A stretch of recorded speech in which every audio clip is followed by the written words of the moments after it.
رک جاؤ. کیا ہے؟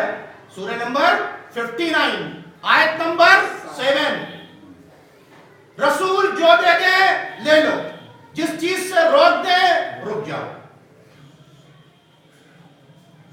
آیت تطہیر سورہ نمبر 33 آیت نمبر 33 کیا کہا گیا ہے؟ اہل بیت تک رچ جا ہی نہیں سکتا. یہ کس نے گارنٹی لی ہے؟ یہ اللہ نے. اللہ نے آیت تطہیر میں گارنٹی لی ہے کہ اہل بیت ہر طرح کی کمی، زیادتی، ترکیب، ان سب چیزوں سے. اور اہل بیت کے بارے میں قرآن نے کیا کہا؟ وَمَا تَشَاءُونَ إِلَّا أَن يَشَاءَ اللَّهُ. یہ وہ چاہتے ہیں جو اللہ چاہتا ہے. قرآن کیا کہہ رہا ہے؟ رسول جو دے دے لے لو، جس چیز سے روک دے رک جاؤ. خبردار رکے رہے نا. یہاں تک ہے کہ رسول کی آواز پر بھی اپنی آواز بلند نہ کرو، ورنہ تمہارا سارا اعمال جو ہے حقارت کر دیے جائے گا. اب اگر رسول منع کر دے کسی بات کو اور کوئی یہ ثابت کرنے کی کوشش کرے کہ رسول کے منع کرنے کے باوجود جناب فاطمہ زہرا سلام اللہ علیہا نے اس عمل کو انجام دے دیا، تو ایسا پڑھنے والا عقیدہ قرآن کے خلاف پڑھ رہا ہے، حدیث ثقلین کے خلاف پڑھ رہا ہے. تو ممبر پر جانے والے کی ذمہ داری ہے کہ اسے رد کرے، اسے سپورٹ نہیں کرے. درود پڑھے. ہمارے یہاں روایت کو چیک کرنے کا پیرامیٹر کیا ہے؟ وہ روایت جو قرآن سے مل جائے ہم لے لیتے ہیں، جو قرآن سے ٹکرائے ہم دیوار پر مار دیتے ہیں. یہی پیرامیٹر ہے نا. روایت میں کیا پڑھا گیا کہ رسول کے منع کرنے کے باوجود معاذ اللہ جناب فاطمہ نے امام حسن کو دودھ پلا دیا. اس کا نقصان یہ ہوا کہ امامت ادھر منتقل ہو گئی. معاذ اللہ توبہ توبہ. قرآن کہہ رہا ہے کہ جو کچھ دے دیں لے لو، جس چیز سے روک دے رک جاؤ. تو اگر رسول کسی بات کو منع کریں گے تو فاطمہ کر ہی نہیں سکتی. یہ ہمارا عقیدہ ہے. اگر کوئی ہمارے عقیدے کے خلاف بات کرے گا تو اس کو رد کرنا ہماری ذمہ داری ہے. اس کو یہ نہ فتنہ ہے نہ فساد ہے. جس نے اس غلط روایت کو پڑھا ہے اس کو معذرت کرنا چاہیے. درود پڑھیں حضرات. یہ واقعہ یہی نہیں ہے. سنیے، پیغمبر نے پیدا ہوتے ہی امام حسن کو اپنا لعاب دہن دے دیا. کتاب کا نام نقوش عصمت، لکھنے والے علامہ ذیشان حیدر جوادی صاحب، صفحہ نمبر 208. دوسری کتاب 14 ستارے، لکھنے والے علامہ نجم الحسن کرارنی صاحب، صفحہ نمبر 107. اس کتاب میں صاف صاف لکھا ہے کہ پیغمبر نے پیدا ہوتے ہی امام حسن کو دودھ پلا دیا. تو علامہ ذیشان حیدر جوادی صاحب بھی یہ کہہ رہے ہیں، علامہ نجم الحسن کرارنی صاحب بھی کہہ رہے ہیں. یقیناً انہوں نے تحقیق کرنے کے بعد کتاب لکھی ہے. انہوں نے جہاں سے ضم کا پہلو نکل رہا تھا اس چیز کو رد کیا ہے، لیکن اس کے باوجود بھی اس بات کو پڑھنا اور جب اس پر کوئی اعتراض کرے تو اس پر فتنے کا الزام لگانا، اگر یہی انصاف ہے تو پھر انصاف کسے کہتے ہیں؟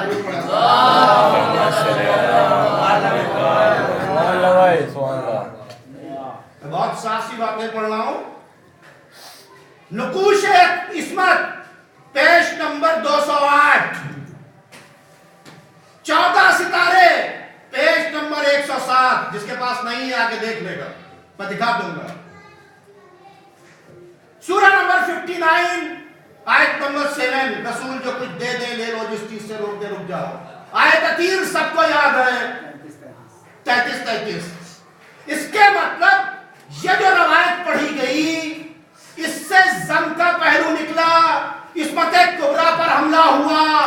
پڑھنے والے نے اپنے آپ کو قرآن کے مقابلے میں کھڑا کر لیا. قرآن کہہ رہا ہے ہو ہی نہیں سکتا، جا ہی نہیں سکتا.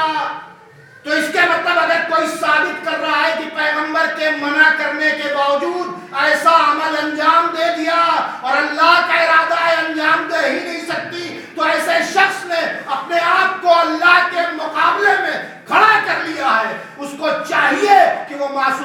معافی مانگے اور جہاں تک یہ باتیں گئی ہیں وہاں تک پہنچائے کہ اس نے غلط پڑھا ہے. یہ کہہ کے پیچھا نہیں چھوٹے گا کتابوں میں لکھا ہے. ارے کتابوں میں تو نہ جانے کیا کیا لکھا ہے. کتابوں کی روایت کو قرآن سے چیک کرنے کے بعد ہی مانا جائے گا. درود پڑھیں. اور اگر اس کو کہا جائے اس پر کسی کو یہود و نصارہ کا ایجنٹ, کسی کو مرجع مخالف, کسی کو علماء دشمن, اس طرح کے اگر الزامات لگائے جائیں تو منبر یہ بھی نہیں حق دیتا کہ کسی پر جا کر بہتان لگاؤ. یہ بھی تو حق نہیں ہے. سنیے بات ہو رہی ہے, سنتے چلیے. اس شہر میں جو لوگ مرجع مخالف کا الزام لگا رہے ہیں اپنے گریبان میں جھانک کے دیکھیں اور اپنے ذہن پر غور کریں. جس وقت اخباریت نے جہاں پر چاہا کہ قدم بڑھائے اس وقت اثر فاؤنڈیشن نے تقلید کے اوپر درگاہ باب الحوائج کے اندر پروگرام کیا اور کرنے کے بعد اسے رد کیا. یہاں سے 50 میٹر پہلے پیچھے مولانا عابد صاحب فتح پور کے مجلس پڑھنے آ رہے ہیں. ان سے پوچھئے کہ فتح پور کے اندر اخباریت سے مورچہ لینے والا کوئی اور نہیں شوکت آبدی تھا اور یہاں بھی لیا, حیدرآباد میں لیا. امام جمعہ سے پوچھئے جو لڑکے مس گائیڈ ہو رہے تھے ان کو گائیڈ کر کے اخباریت سے واپس مرجع کی تقلید کے لیے لائے. درود پڑھیں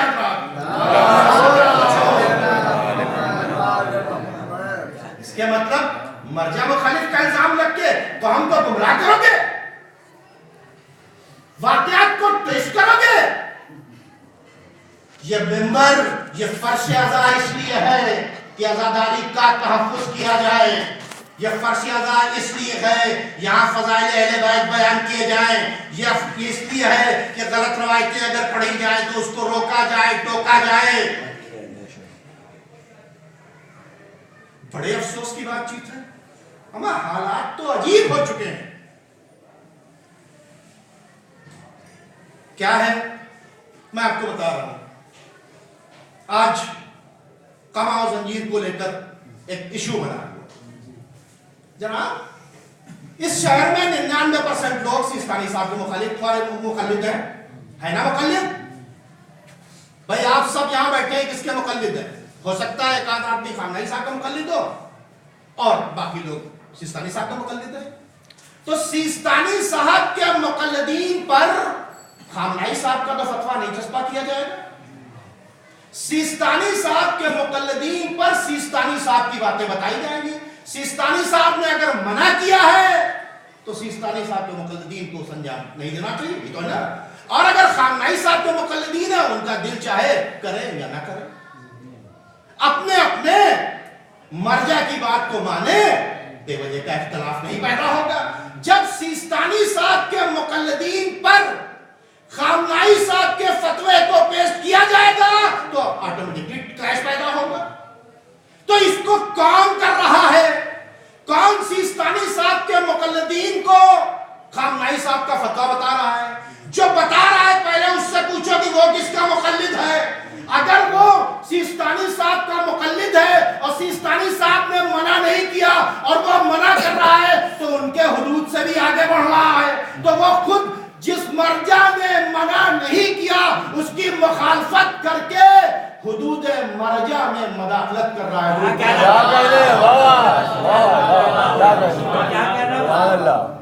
آپ کے گھروں میں ماشاءاللہ نہج البلاغہ بھی رکھی ہوگی. جائیے خطبہ نمبر 119 پڑھیے. ریفرنس کے ساتھ بات کر رہا ہوں, ہوا میں بات نہیں کر رہا ہوں. خطبہ نمبر 119 اس میں لکھا ہوا ہے کہ صفین کی جنگ میں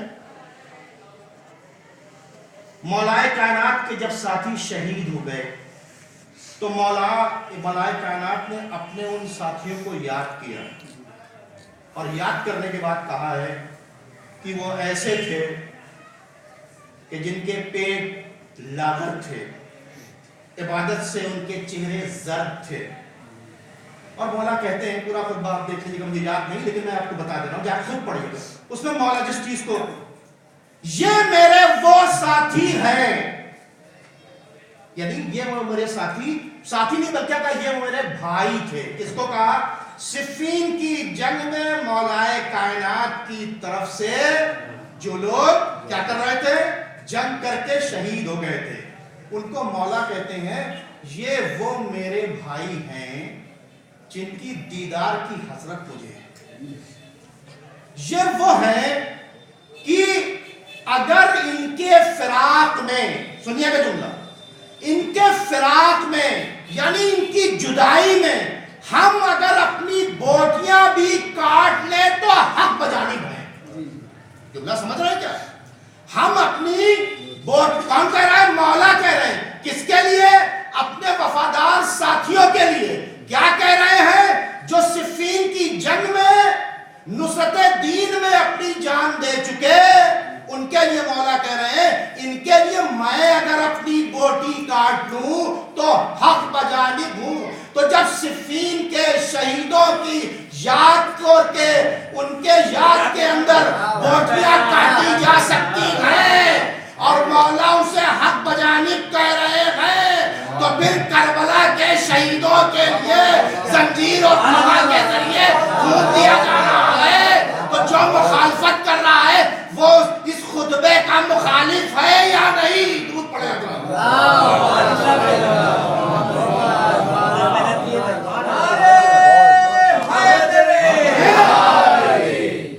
چاہیے. خطبہ نمبر 119 پڑھیے. ہمیں پڑھنے میں بڑا وقت لگتا ہے، راتوں کی نیند چلی جاتی ہے. ٹھیک ہے عربی نہیں آتی لیکن اردو میں اتنی کتابیں پڑھی ہیں کہ ہمارے وزن کو 20 سے ضرب دے دو حاصل ضرب آئے گا. اتنی کتابیں پڑھی ہیں. اور یہی شہر جہاں آج کلاسز چل رہے ہیں، یہ کلاسز شوکت بھارتی نے شروع کیا، اور جب بچے آتے تھے تو سبجیکٹ طے نہیں ہوتا تھا. شیعت پر جتنے اعتراض ہوتے تھے سوال کرتے تھے اور جوانوں کو اعتراض کا جواب دیا جاتا تھا. مولا کا کرم ہے وہ چاہے دیواروں میں گویائی پیدا کر دیں، شرط اتنا ہے نیت خالص ہونا چاہیے، کہیں جانے کی ضرورت نہیں ہے. درود پڑھیں حضرات. الزامات لگانا، فرش ازا کا غلط استعمال کرنا، ممبر کا غلط استعمال کرنا، کسی کا مذاق اڑا دینا، کل تک کچھ نہیں تھا آج یہ ہو گئے. ہمارا یہی سوال پلٹ کے کوئی دوسرا کر لے گا تو پیر کے نیچے سے زمین نکل جائے گی.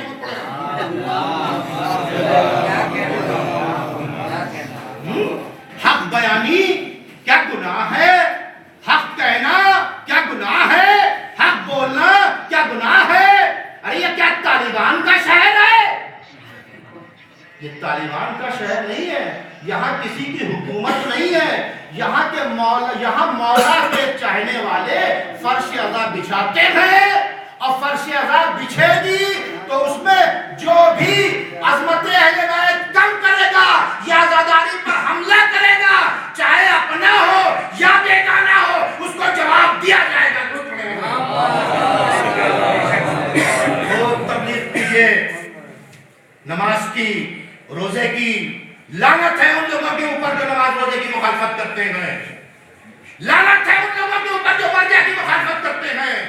کیونکہ ایکسپرٹ کے ذریعے جو بات مانیے گا وہ زیادہ بہتر ہوگی. جب مکان بنواتے ہیں ایکسپرٹ کے ذریعے، کپڑا سلواتے ہیں ایکسپرٹ کے ذریعے، تو پھر دین کے لیے ایکسپرٹ کی تو ضرورت ہے نا.